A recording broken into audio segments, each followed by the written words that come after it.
Today I am changing things up a little bit and painting outdoors. I don't often get the chance to plein air paint, but when I do, it's such a rewarding experience. I feel so fortunate to live in a beautiful place. I'm just a short drive away from ElDorado Canyon State Park, which is near Boulder, Colorado. Sometimes it takes a little bit of hiking, a little bit of hard work to get the views you want. Let's see what the view is like up here.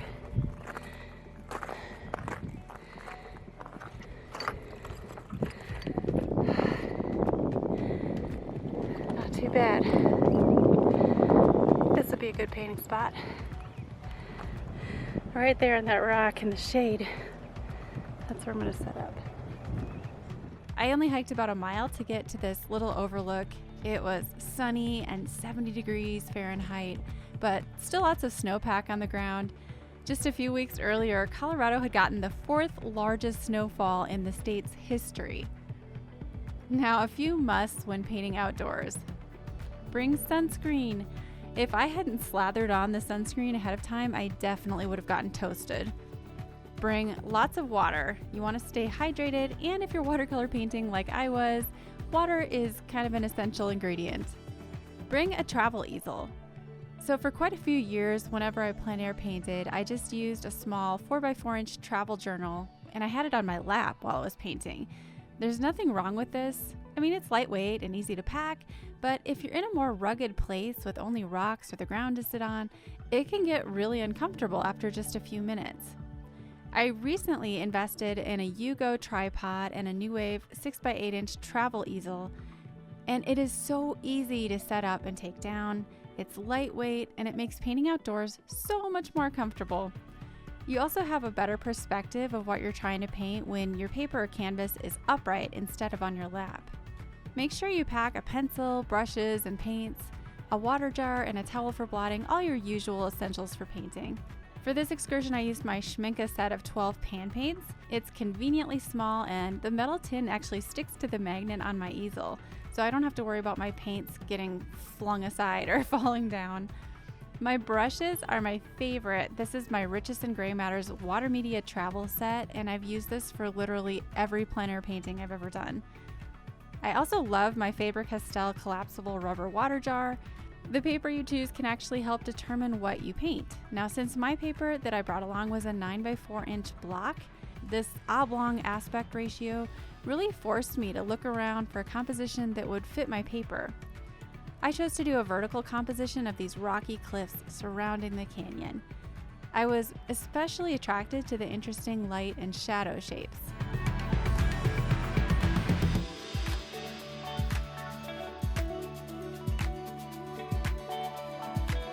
Narrowing down your composition to something manageable can be one of the biggest challenges of plein air painting. Just choose something that speaks to you, that looks interesting. Make a decision and stick with it. Once I was all set up, I took about 15 minutes to do the sketch. You can't trace when you're painting from life. You have to start with general shapes and work more detailed. I started with the slope of the foreground canyon and then the canyon just behind it, and then I drew on the more specific shadow shapes and trees that I felt were really important to include. I painted the sky first. I immediately noticed how much faster my paint dries being in the direct sunlight. I had to keep mixing more water into my paint with just about every brush stroke, so you will find that when you're painting outside, you have to adjust your painting style. Next, I painted over the rocks with a light wash of yellow ochre, and from there I started adding light washes of blue over the top to begin suggesting the midtones in the rocks.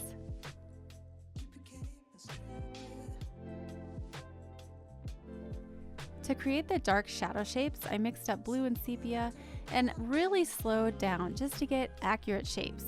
Because these shadow shapes are what I consider to be the focal point in this composition, I really wanted to get the drawing right. Also, when you're plein air painting, you can expect to be pleasantly interrupted by curious bystanders. Your painting's beautiful. Thank you. Yeah. And before we go on, hit that like button now. This really helps me out as a creator to keep bringing you guys free watercolor videos like this one. I painted on the green trees, allowing my brush strokes to be freer and looser towards the bottom of the composition. To create a bumpy, rugged effect on the face of the rocks, I used the dry brush technique, scraping my brush with damp paint across the surface of the paper, allowing it to mist little areas and leaving these interesting textures. I decided the painting needed more color, so I used my English Venetian red to add lovely pops of reddish tones to the rocks. I added a few more trees, dark cracks in the rocks, and shadows in the trees.